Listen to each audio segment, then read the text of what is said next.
Disrespect is like a slow poison. It seeps into your mind, clouds your judgment, and leaves you doubting your own worth. Whether it's a colleague who belittles you, a friend who takes you for granted, or even a family member who crosses the line, every interaction chips away at your peace. Left unchecked, it's easy to become a prisoner to their behavior, stuck in a vicious cycle of frustration and self-doubt. But here's the truth. No one can make you feel small without your permission. You are the gatekeeper of your dignity. In today's video, we'll dive into 8 powerful strategies rooted in Stoic wisdom, tools to help you reclaim your power, sharpen your mind, and protect your inner peace. These aren't just feel-good suggestions, they're sharp-edged practices that will challenge you to rethink your reactions and reshape how others treat you. Disrespect doesn't just rob you of your confidence, it drains your energy, corrodes your relationships, and blocks you from becoming your best self. But the benefits of confronting it? Boundless. When you learn to set limits, walk away, and protect your mental space, you unlock a new level of self-respect. And from that place of strength, no one, not even the most toxic individuals, can dictate your peace. Watch until the end and discover which of these 8 principles resonates most with you. Leave a comment, share your thoughts, and if you find value in this, consider subscribing to the channel. Because in a world full of noise and chaos, we build strength together. One mindful decision at a time. Number 1. Draw the line. Take control of how you're treated. Why do we let others cross lines that leave us feeling disrespected and small? I remember this vividly from a small but powerful moment that happened not too long ago. I was sitting at a cafe with a friend I've known for years. As we talked, I noticed a pattern. He constantly interrupted me, dismissing my words as if they didn't matter. I laughed it off at first, thinking, that's just how he is. But every time it happened, it gnawed at me. I felt invisible, like a shadow in my own conversation. And in that moment, I realized I was teaching him it was okay to treat me that way. This kind of experience isn't rare. It happens at work with colleagues who assign you extra tasks without asking, in families with relatives who expect too much, or with friends who cancel plans at the last minute, knowing you'll always understand. Every time we stay silent, hoping things will magically improve, we are in fact drawing a line, but it's the wrong line. It's saying this behavior is acceptable. And once that line is crossed without consequence, it becomes an invitation for more. Marcus Aurelius wrote, "You have power over your mind, not outside events. Realize this, and you will find strength." In that cafe, I realized the only person responsible for how others treated me was me. It wasn't just about that conversation. It was about the pattern of allowing people to step over boundaries I hadn't even set. If I didn't draw the line, no one would do it for me. Here's the thing. Boundaries are not walls to keep people out. They are the lines that define where respect begins. And setting them isn't about being aggressive or confrontational. It's about being clear and firm with what you will and will not accept. Think of it like setting the rules in a game. Without them, chaos rules. But with rules, both sides know what to expect, and that clarity builds trust and respect. Drawing the line can feel awkward at first. I get it. No one wants to rock the boat, especially with people they care about. But avoiding discomfort in the short term only leads to resentment in the long run. When I finally told my friend, "I feel dismissed when I'm interrupted like that. Can we be more mindful about giving each other space to speak?" It wasn't easy, but the result? He apologized, he adjusted, and I felt a weight lift because I had stood up for myself calmly and clearly. The wisdom of Stoicism teaches us to act according to what we control, and our boundaries are entirely within our power. You may not control how others behave, but you can control how you respond. Setting boundaries isn't just for the big moments when someone blatantly disrespects you. It's for the small, everyday moments that chip away at your confidence. It's the moment when you say no to a favor you don't have time for. It's the moment you ask someone not to talk over you. And it's the moment you leave a toxic conversation rather than endure it in silence. Boundaries are like guardrails on a mountain road. They protect you from veering off course into emotional wreckage. When you don't set them, you end up driving on the edge, hoping not to fall. But when you do, you give yourself room to breathe. to stand tall, and to walk through life with self-respect intact. If you're waiting for someone to notice they've overstepped, you'll be waiting a long time. People don't read minds. They respond to what you make clear to them. Boundaries aren't about changing other people. They're about choosing how you allow yourself to be treated. And each time you draw a line, you're not just managing others, you're reinforcing your own value. So here's my advice. Take a moment to reflect on where in your life the lines are blurred. Where do you feel drained or dismissed? Once you identify those places, draw the line. Speak up, not with anger, but with calm confidence. It might feel uncomfortable, but discomfort is the price of growth, and growth is where freedom begins. The moment you take control of how you're treated, something remarkable happens. You begin to attract the right kind of relationships, the ones built on mutual respect.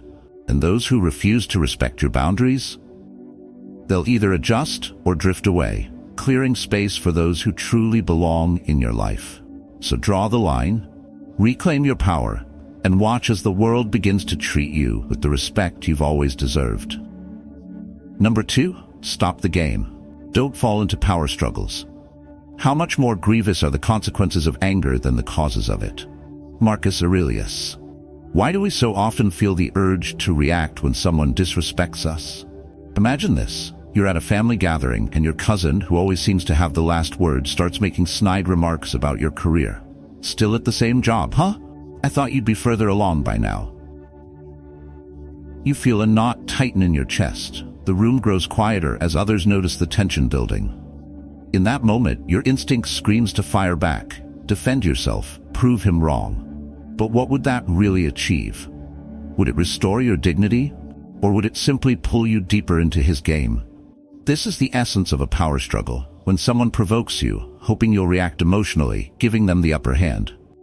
It's a trap, and once you step into it, you lose control. The Stoics teach us to guard our emotions like a fortress. As Epictetus said, it's not what happens to you, but how you react to it that matters. In situations like these, the true power lies in staying calm, composed, and refusing to play along. The reality is, people who disrespect you are often looking for a reaction. They want to prove they can push your buttons. They thrive on making you feel defensive, frustrated, or small. And when you take the bait, whether by getting angry or arguing, you hand them the control they crave. It's like being invited to a chess match where every move you make plays into their strategy. But here's the secret. The only way to win is not to play. So what does not playing look like in practice? It's learning to respond without emotion and choosing not to escalate the situation. Imagine that same cousin making the same comment, but instead of reacting, you pause, take a breath, and smile lightly. You say, I'm happy where I am, but thanks for your concern. Then you turn the conversation to a neutral topic. No drama, no emotional investment, just control. This is what Stoicism teaches us. You can't control how others behave, but you can always control how you respond. When you remain unbothered, indifferent even, their attempts to undermine you fall flat. It sends a powerful message, one that says, you don't control me. I won't play this game. Think of a pond on a still morning. When a stone is thrown into the water, it creates ripples. But if the pond were made of glass, the stone would simply bounce off, leaving no disturbance. Your composure must be like that glass, unmoved, unaffected by the stones others throw your way. But this isn't about bottling up your emotions or pretending things don't affect you. It's about practicing emotional discipline, acknowledging your feelings, but not letting them dictate your actions. One practical way to develop this skill is to pause before you respond. Whenever someone says or does something disrespectful, give yourself a moment. Take a breath, count to 5 if you need to, and think, is this worth my peace? 9 times out of 10, the answer will be no. Another useful technique is to reframe the situation in your mind. Instead of thinking, why is this person attacking me? Consider, this isn't about me. It's about them.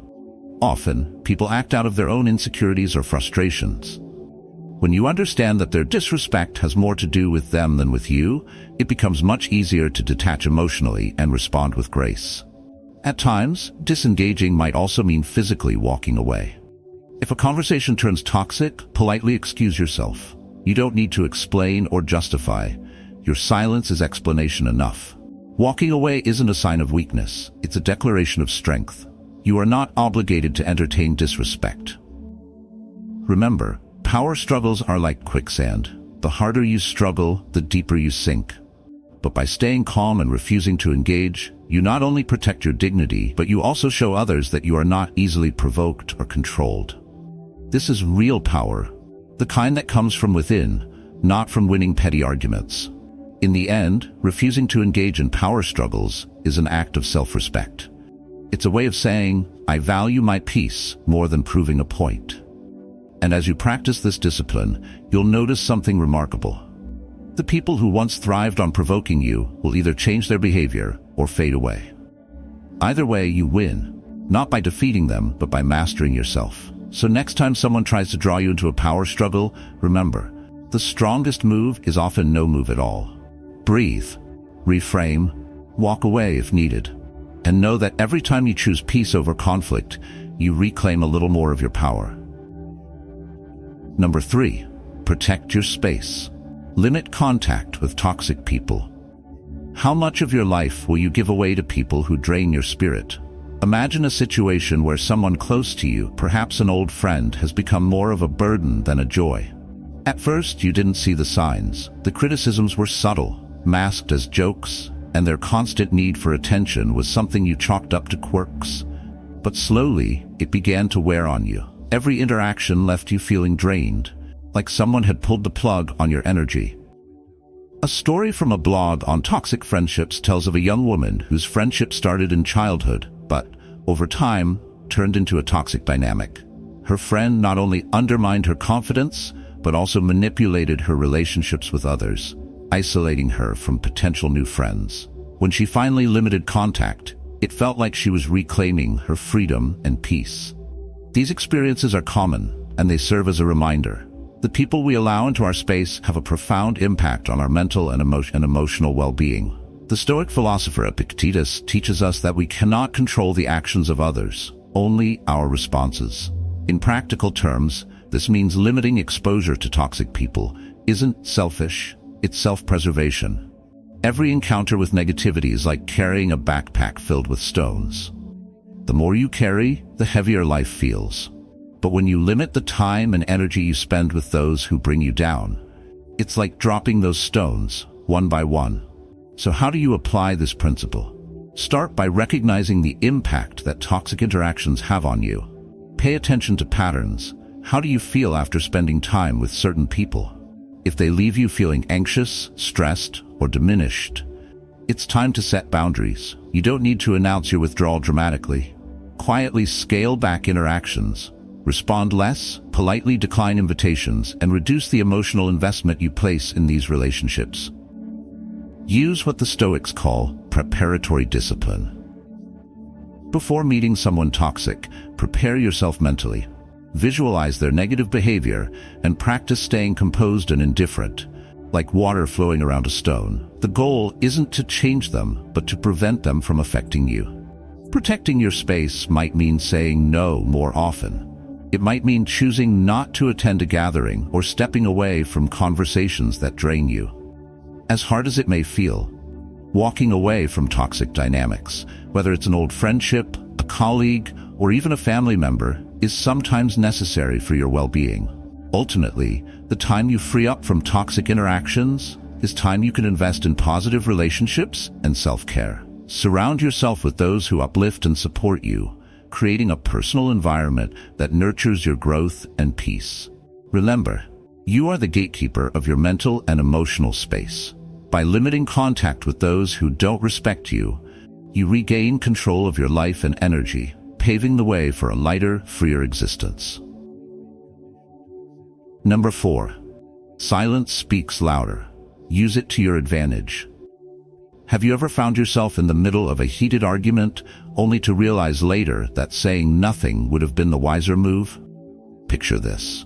You're at a meeting at work. A colleague, known for their passive-aggressive remarks, challenges your ideas. Again, they're fishing for a reaction, hoping you'll get defensive or flustered. But instead of taking the bait, You sit back, meet their gaze, and say nothing. The silence lingers, thick and unsettling. Suddenly their smugness wavers. They fumble to fill the awkward void. That's the power of silence. In a story recounted by Karen Salmonson, a young woman trapped in toxic friendships learned that arguing only prolonged the drama. After years of confrontations and exhausting explanations, she tried a new approach: silence. The result? Those who once thrived on her reactions grew frustrated with her stillness and slowly faded from her life. This is what the Stoics knew well. Not every battle is worth fighting. As Epictetus reminds us, we have 2 ears and 1 mouth so that we can listen twice as much as we speak. Silence isn't just the absence of words. It's a deliberate choice, a tool to regain control over chaotic situations. By refusing to engage, you shift the power dynamic. The provocateur, expecting a reaction, is left disarmed. Silence is an action, not a retreat. It's a statement that says, "I won't stoop to your level." And in many cases, it's the most effective response. When words fly back and forth like arrows in a battlefield, silence is the unyielding wall they cannot penetrate. So how can you apply this wisdom practically? Start small. Next time someone tries to provoke you, whether it's a snarky comment from a coworker or a personal jab from a family member, pause. Take a breath. Ask yourself, is this worth my peace? If the answer is no, stay silent. Let the silence stretch. In that space, you regain control of your emotions and force the other person to sit with the discomfort of their actions. It's not about suppressing your thoughts, but choosing your battles wisely. If a response is truly necessary, deliver it calmly and concisely after the moment has passed. Like a skilled chess player, you're always thinking a few moves ahead. In practice, this means resisting the urge to defend yourself against every slight. When someone sends a confrontational text, resist the temptation to reply immediately. When you're drawn into gossip or arguments, gracefully remove yourself from the conversation. Think of silence as a lighthouse in a storm, steady, unwavering, and guiding you through the chaos. The benefits are twofold. First, silence protects your mental and emotional space, preserving your energy for what truly matters. Second, it sends a powerful message. Your peace is non-negotiable. And over time, those who rely on provoking you will lose their grip, realizing they no longer have power over you. In a world that often mistakes silence for weakness, the ability to hold your tongue is a rare strength. It's not about being passive, it's about being strategic. So next time you're tempted to engage in a futile argument, remember, not every action demands a reaction. Not every insult deserves a reply. Sometimes the loudest message is the one you never deliver. Number 5. Reinforce boundaries. Teach people how to treat you. Why do we let others cross lines we know should never be crossed? Because we've never shown them where those lines are. A friend of mine once confided in me about her struggle at work. Let's call her Sarah. She was a dedicated professional, always willing to go the extra mile. But over time, her colleagues began to take advantage of her kindness, assigning her their tasks, sending last-minute requests, and expecting her to clean up their messes. She told me, "I thought if I just worked hard and stayed nice, people would appreciate me. Instead, they piled more work on me." This situation isn't uncommon. Many of us hope that if we're accommodating, we'll earn respect. But respect doesn't come from silence. It comes from setting and reinforcing boundaries. Just as a river is shaped by its banks, people are shaped by the limits we establish for them. In the spirit of Stoicism, Marcus Aurelius taught that we cannot control others, only how we respond to them. Setting boundaries isn't about controlling others.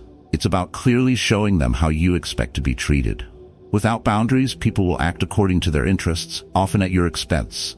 It's not personal, it's human nature. After months of exhaustion, Sarah finally reached a breaking point. She decided to act. At the next team meeting, she calmly stated, "I can no longer take on additional tasks outside my current workload. I'd appreciate it if we could better distribute the responsibilities." She didn't apologize, and she didn't waver. To her surprise, her colleagues adjusted quickly. They respected the boundary once she made it clear. This is the power of reinforcing boundaries. It's like building a fence, not to keep people out, but to show them where they can walk freely and where they cannot. And just like a fence, it only works if you maintain it. If you allow others to step over your boundaries without consequence, you've moved the fence, and they'll keep pushing. The lesson here is straightforward. Teach people how to treat you by what you allow and what you reject. The key is consistency. Saying no once isn't enough. You have to say it every time a boundary is tested. But over time, people will learn, and those who don't will naturally drift away. Here are practical steps to reinforce your boundaries. 1. Be direct but respectful. You don't need to justify or apologize for setting limits. 2. Follow through. If someone crosses a boundary, calmly but firmly remind them. 3. Say no without guilt. Your time and energy are limited. Protect them. 4. Adjust as needed. Boundaries evolve. As you grow, so should your limits. Think of your boundaries like the ropes holding a ship at dock. If they are too loose, the ship drifts aimlessly. But if they are secured, the ship stays grounded. Boundaries anchor you to what matters, your peace, your purpose, and your self-respect. By reinforcing boundaries, you teach others that you value yourself. And when you respect yourself, the world will follow your lead. Number 6. It's not about you. Don't take it personally. When another blames you or hates you, or people voice similar criticisms, go to their souls, penetrate inside, and see what sort of people they are. You will realize that there is no need to be racked with anxiety that they hold any particular opinion about you. Marcus Aurelius. Why do we let other people's opinions affect us so deeply? It's easy to feel like someone's criticism or rude behavior is a reflection of who we are. But most of the time, it has nothing to do with us at all. Let me tell you a story. A friend of mine, Amy, worked at a design firm where one particular client was notorious for being impossible to please. No matter how much effort Amy poured into her work, the client always found something to criticize. At first, Amy would leave every meeting feeling crushed, doubting her talent and questioning whether she was in the right field. But one day, she decided to look at things differently. What if it's not about me? She thought. Over time, Amy noticed that the client complained about everything, not just her designs, but also the weather, the traffic, and even how people made their coffee. Suddenly, it clicked. The problem wasn't her, it was the client's outlook on life. Amy wasn't doing anything wrong. She was simply standing in the path of someone else's negativity.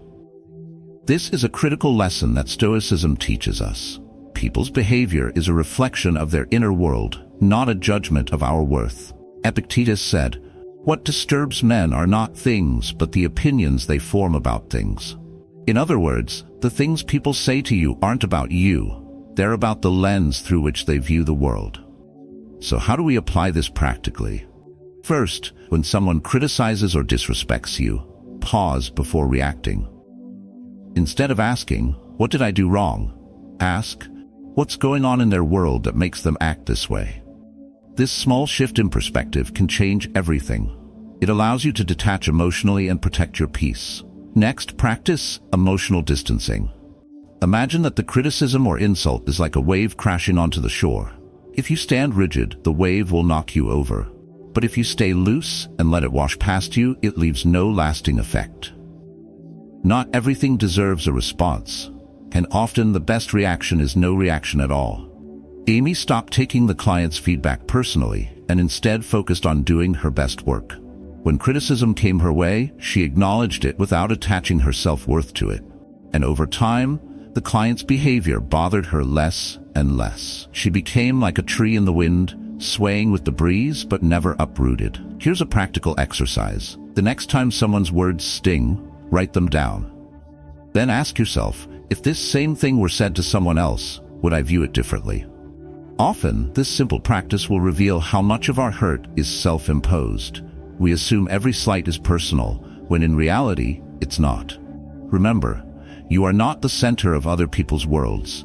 Their actions are shaped by their circumstances, fears, and insecurities. By choosing not to take things personally, you reclaim your peace. You stop reacting to every wave and instead learn to float above the current. When you realize it's not about you, a remarkable thing happens. You become untouchable. You no longer rise and fall with the opinions of others. You live according to your own values, secure in the knowledge that your worth is not defined by anyone else. And in that freedom lies true power. Number 7. Walk away. Know when to leave toxic situations. How much longer will you let yourself suffer because of someone else's chaos? Marcus Aurelius. Walking away is one of the hardest decisions we face, especially when we've invested time, energy, or emotions. Yet knowing when to leave toxic situations is essential for self-preservation. Let me share a story that illustrates this powerfully. A woman named Jessica shared her experience of being in a draining friendship. At first, things seemed great. Her friend was fun and charming. But over time, Jessica noticed something. Every conversation revolved around the friend's problems, complaints, and negativity. No matter how much Jessica tried to help, her efforts were met with ingratitude or dismissal. It felt like being caught in a storm, where every word spoken only added to the swirling chaos. Jessica hesitated to leave the friendship. What if things got better? She asked herself. But they didn't. One day, after yet another draining encounter, she realized something profound. The only way to escape the storm was to step outside of it. And so she did.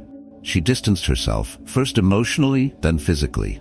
At first, it was uncomfortable, but as time passed, she felt a sense of relief and lightness she hadn't experienced in years. Walking away isn't about giving up, it's about choosing yourself. The Stoics teach us to accept what we cannot change and focus on what we can control. Epictetus reminds us, some things are up to us and some things are not. Toxic situations, whether friendships, jobs, or relationships, often involve forces beyond our control, someone else's behavior, patterns, or attitudes. What we can control, however, is whether or not we stay. Here's the reality. Toxic environments slowly erode your self-worth. Staying in them is like drinking poison every day, hoping it will stop affecting you. Walking away may feel like a loss initially, but in truth, it's a victory. A statement that you value your peace more than someone else's dysfunction. So, how do you know when it's time to walk away? Pay attention to the patterns. If a situation consistently leaves you feeling drained, disrespected, or diminished, it's time to consider leaving. Start with small steps. Reduce contact, decline unnecessary engagements, and set emotional boundaries. If the situation doesn't improve, take the bigger step. Physically remove yourself. Walking away isn't easy, especially when guilt or fear of judgment looms. But remember, you are not responsible for fixing what's broken in others. You are only responsible for protecting your well-being. When Jessica let go of the toxic friendship, she opened space for new, healthier relationships. It felt like opening a window after years of breathing stale air. She said, "Think of it this way. You are the gardener of your life. Toxic people are like weeds. If left unchecked, they will choke out everything good that grows. Walking away is not abandonment, it's pruning. It's creating space for better things to flourish." Next time you find yourself in a toxic situation, ask, what do I gain by staying, and what do I lose? Often you'll find that leaving isn't just an option, it's the only path forward. As Marcus Aurelius said, the happiness of your life depends upon the quality of your thoughts. And no thought is more empowering than the decision to walk away from what no longer serves you. Number 8. Surround yourself with people who lift you up. What kind of person do you want to become? Look closely at the people you spend the most time with, because they are shaping that person every day. Epictetus. Think about the people closest to you. Do they inspire you, or do they drain you? In one memorable story I came across, a man named Tom shared his experience of a life-changing shift in his relationships. For years, Tom surrounded himself with friends who were sarcastic and dismissive. Every accomplishment was met with a joke, and every idea was brushed aside as unrealistic. Slowly, Tom noticed that their negativity was stifling his ambition. He found himself playing small, doubting his own dreams, and shrinking away from opportunities. Then something unexpected happened. Tom joined a running group. At first, it was just a way to stay active. But over time, he realized that these new friends operated differently. They celebrated each other's progress, no matter how small. When someone struggled, they offered encouragement instead of criticism. And when Tom mentioned a goal that felt impossible, running his first marathon, the group didn't scoff. They said, "You've got this, we'll help." That support changed everything. Tom completed his marathon, but more importantly, he learned the value of surrounding himself with people who lift him up. This experience reflects a fundamental Stoic principle. We become what we focus on and who we surround ourselves with. The philosopher Seneca reminds us, associate with those who will make a better man of you. Toxic relationships pull you down, while uplifting relationships push you forward. Here's the practical takeaway. Choose your circle wisely. Identify the people in your life who uplift, encourage, and challenge you to grow. Seek out those who celebrate your victories and stand with you during setbacks. And just as important, distance yourself from relationships that leave you feeling small or inadequate. Your energy is precious. Spend it on people who multiply it, not those who drain it. Building a supportive network doesn't happen overnight. Start small. Join communities with shared interests, like Tom did with his running group. Be intentional about your friendships. Invest time and effort into relationships that align with your values and goals. And don't be afraid to let go of connections that no longer serve you. Just like pruning a tree allows new growth to flourish, clearing toxic people from your life creates space for healthier, more meaningful connections. When you surround yourself with people who lift you up, life becomes lighter. Your goals feel achievable, and your setbacks become lessons rather than failures. The support you receive from these relationships acts like a tailwind, propelling you forward and making the journey more enjoyable. As you elevate yourself, you'll also become a source of inspiration for others, creating a virtuous cycle of encouragement and growth. In the end, the people you keep closest to you are a reflection of how you value yourself. Be deliberate, be mindful, and remember, the quality of your relationships determines the quality of your life. In life, the way you handle disrespect shapes your peace, self-worth, and success. By setting boundaries, walking away from toxic situations, and surrounding yourself with uplifting people, you reclaim control over your emotions and future. These principles help you live intentionally, free from unnecessary conflict, and empowered to focus on what truly matters. If this video resonated with you, leave a comment below. We'd love to hear your thoughts. Don't forget to subscribe, hit the notification bell, like, and share this video with friends and family. Thank you for watching, and we'll see you in the next one.